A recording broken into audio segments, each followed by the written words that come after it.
کے اعمال پھر تولو، اب ہم کھڑے ہو کے تلوائیں گے۔ حضور فرماتے ہیں مجھے محمد بن عبداللہ کہتے ہیں۔ خدا پاک کی چاہیں گے اگلے پچھلے خوشی، لیکن خدا پاک خوشی ان کی چاہتا ہوگا۔ نامہ اعمال تل گیا، نامہ اعمال تلنے کے بعد بدیوں کا پلہ ہوا بھاری، نیکیوں کا پلہ ہوا ہلکا۔ قانون قدرت کیا ہے کہ بدیوں کا پلہ بھاری ہوگا، نیکیوں کا ہلکا ہوگا، تو بدلے میں کیا ملے گا؟ جہنم۔ قانون قدرت ہے یہ۔ فرشتے اس شخص کو جس کے اعمال کے ساتھ یہ معاملہ ہوا، فرشتے اس شخص کو جہنم کی طرف لے کے جا رہے ہیں۔ فریاد امتی جو کرے حال زار میں، ممکن نہیں کہ خیر بشر کو خبر نہ ہو۔ اتنے کریم ہیں، فرشتے لے کے جا رہے ہیں۔ ایک روایت میں آتا ہے جناب آدم علیہ السلام بتاتے ہیں حضور آپ کا امتی ہے، فرشتے لے کے جا رہے ہیں جہنم کی طرف۔ ایک روایت میں حضور خود توجہ فرماتے ہیں، حضور جب دیکھتے ہیں کہ میری امتی کو جہنم کی طرف لے کے جایا جا رہا ہے، حضور فرماتے ہیں فرشتوں رک جاؤ۔ اس جملے میں ہی اتنا لطف ہے نا، جب یہ کہا جائے گا کہ فرشتوں رک جاؤ، میری امتی کو کہاں لے کے جا رہے ہو، اس جملے میں اتنا لطف ہے۔ اب خود اندازہ لگائیں کہ وہ قیامت کا ہولناک منظر فیصلہ ہو چکا کہ تیرے اعمال کے بدلے میں تجھے جہنم ملنی ہے، لیکن اس کے باوجود بھی کریم آقا رحیم آقا دو جہاں کے سرور آقا فرماتے ہیں رک جاؤ، واپس آؤ، اس کے اعمال پھر تولو، اب ہم کھڑے ہو کے تلوائیں گے۔ واپس آتے ہیں فرشتے، فرشتے تو وہ ہیں یفعلون ما یؤمرون، فرشتے وہ ہیں کہ وہ کرتے ہیں جس کا حکم انہیں رب دیتا ہے۔ لیکن برادر اعلی حضرت فرماتے ہیں خدا پاک کی چاہیں گے اگلے پچھلے خوشی، خدا پاک کی چاہیں گے اگلے پچھلے خوشی، لیکن خدا پاک خوشی ان کی چاہتا ہوگا۔ فرشتے اگر واپس آئے تو آپ حضور کی خوشنودی کے لیے آئے نا، جب واپس آتے ہیں نا فرشتے، حضور فرماتے ہیں اب تولو، توجہ رکھیے گا، اب تولو۔ اور اس بندے کا حال کیا ہوگا، اس کو بھی برادر اعلیٰ سے فرمایا۔ آپ کہتے ہیں کہ کسی کو لے کے چلیں گے فرشتے سوئے جہنم، کسی کو لے کے چلیں گے فرشتے سوئے جہنم، کہتے ہیں جہنم کو۔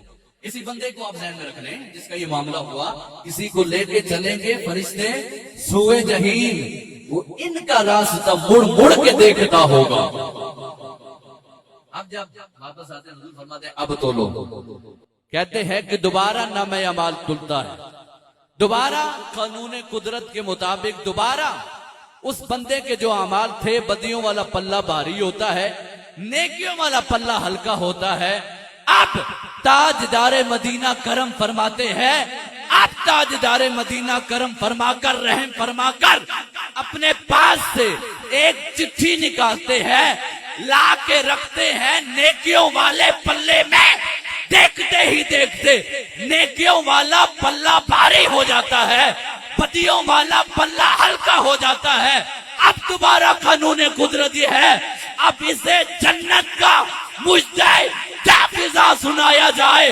جب اسے کہا جائے گا جا، حضور کے بدلے میں، حضور کے کرم کے بدلے میں تجھے جنت عطا کی جاتی ہے، ابھی تک وہ بندہ پہچانے گا نہیں۔ جب جنت کی طرف جائے گا کہے گا اتنا تو بتاؤ کرم کرنے والے آپ ہیں کون؟ حضور فرماتے ہیں مجھے محمد بن عبداللہ کہتے ہیں، مجھے محمد بن عبداللہ کہتے ہیں۔ اب اگلی بات میں سلو اس لیے کروں گا کہ اس میں نے دعوت فکر دینی۔ کرم تو حضور نے کر، اس سے بڑھ کے کرم کون سا ہوگا؟ میدانی محشر میں سورہ سبا نیزے پہ ماں بھی نہیں ساتھ دینے والی، باپ بھی نہیں ساتھ دینے والا، ہے تو کون؟ آمینہ کا لال۔ اس سے بڑھ کے کرم جب جہنم کا فیصلہ سنا دیا جائے، اسے واپس پلٹا کے جنت میں کنورٹ کروایا جائے، تبدیل کروایا جائے، اسے ہی تو کہتے ہیں کرم مصطفیٰ۔ حضور فرمائیں گے کہ مجھے محمد بن عبداللہ کہتے ہیں، پھر وہ عرض کرے گا حضور یہ چٹھی کیا ہے؟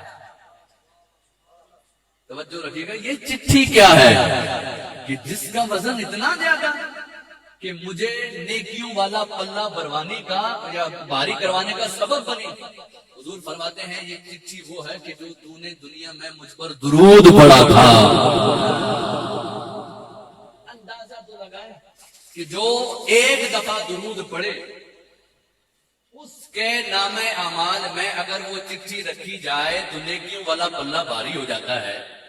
تو خود تو اندازہ لگائیں کہ جس کا دن رات حضور پر درود پڑھنا ہے، حضور اس پر کتنا کرم فرمائے.